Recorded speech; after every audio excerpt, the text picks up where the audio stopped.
15 ஆண்டுகளாக அடிப்படை வசதிகளை செய்து தராத ஊராட்சி நிர்வாகத்தை கண்டித்து பொதுமக்கள் சாலை மறியல் போராட்டத்தில் ஈடுபட்டனர்.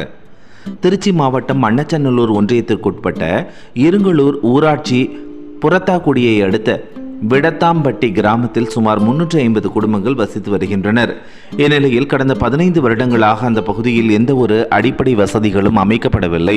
முறையான வசதிகள் அமைத்து தருமாறு பொதுமக்கள் பல முறை புறத்தாக்குடி கடைவீதியில் சாலை மறியலில் ஈடுபட்டு வந்தனர்.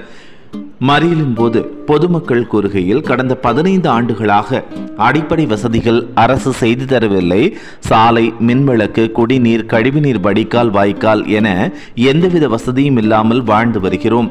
மேலும் இந்த பகுதியில் 2 சக்கர, 3 சக்கர, 4 சக்கர வாகனத்தில் சென்று வர மிகவும் சிரமப்பட்டு வருகின்றனர். மேலும் உடல்நிலை சரியில்லை என்றால் மருத்துவமனைக்கு செல்ல வேண்டும் என்றால் 108 ஆம்புலன்ஸ் வருவதில்லை. இந்நிலையில் இந்த பகுதிகளில் மழைக்காலங்களில் இந்த பகுதியில் உள்ள சாலைகள் சேரும் சகதியுமாக மாறிவிடுவதால் பள்ளி மாணவர்கள், முதியோர் கடும் அவதிக்குள்ளாகி வருகின்றனர். எனவே சம்பந்தப்பட்ட துறை சார்ந்த அதிகாரிகள் உடனடியாக நடவடிக்கை எடுத்து சாலை, மின்விளக்கு, குடிநீர், வடிகால், வாய்க்கால் உடனடியாக அமைத்து தர வேண்டும் என போராட்டத்தில் ஈடுபட்டனர். இதையடுத்து தகவல் அறிந்து சம்பவ இடத்திற்கு வந்து சிறுகனூர், காணக்கிளியநல்லூர் காவல் ஆய்வாளர்கள் பொதுமக்களிடம் பேச்சுவார்த்தை நடத்தினர். பேச்சுவார்த்தையை ஏற்காத மக்கள் சம்பந்தப்பட்ட துறை சார்ந்த அதிகாரிகள் வரும் வரை மறியல் நடைபெறும் என அறிவித்தனர். பின்னர் மண்ணச்சநல்லூர் தாசில்தார் பழனிவேல் மற்றும் வட்டார வளர்ச்சி அலுவலர் நேரில் சென்று பொதுமக்களுடன் பேச்சுவார்த்தை நடத்தினர். அப்போது தாசில்தார் பொதுமக்களிடம் ஜனவரி மாதம் உங்களுக்கு புதிய தார்த்தாலை தடையின்றி குடிநீர் விநியோகம் வழங்கப்படும் என தெரிவித்தார். இதையடுத்து 50க்கும் மேற்பட்ட கிராம மக்கள் சாலை மறியலை கைவிட்டு கலைந்து சென்றனர். இதனால் புறத்தாக்குடி கடைவீதி பகுதியில் பெரும் பரபரப்பு ஏற்பட்டது. இருங்கலூர் பஞ்சாயத்துல பேசுறோம். எங்களுக்கு வெத்தலாம்பட்டியில இருந்து எந்த வசதியுமே இருங்கலூர் பஞ்சாயத்துல இருந்து செஞ்சே தரல.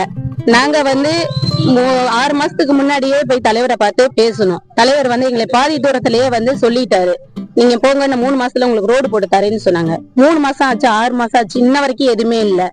இப்ப நாங்க கேக்குறோம். இப்ப நாங்க ரோடு மறியலுக்கு வந்திருக்கிறோம். இன்ன வரைக்கும் அவங்க எங்களுக்கு எந்த ஆக்சனுமே உறுதியாவே சொல்லல. எங்களுக்கு தண்ணி வசதி இல்ல, ரோடு வசதி இல்ல. நீங்க எங்க ரோட்டை ஒரு இடம் பாத்தீங்கன்னா உங்களுக்கு தெரியும். கரண்ட் வசதி சுத்தமாலுமே கிடையாது. வோல்டேஜ் ரொம்ப கம்மியா வருது. இதனால வீட்டுல உள்ள பொருள் பூராமே வீணா போகுது. இதை நாங்க போய் எத்தனையோ தடவை அவங்கள்ட்ட சொன்னாலும் அவங்க எங்களோட கோரிக்கையை ஏத்துக்கவே மாட்டேங்கிறாங்க. என்ன ஏதுன்னு கண்டுக்கவும் மாட்டேங்கிறாங்க.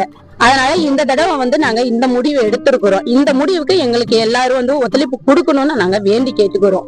இதுல எங்களோட மக்களோட ஒவ்வொருத்தரோட குறையும் பாத்தீங்கன்னா இதை நாங்க சொல்றோம். யாருமே இதை எங்களுக்கு எடுத்து செய்ய மாட்டேங்கிறாங்களேன்னு எங்களுக்கு வருத்தம் இருக்கு.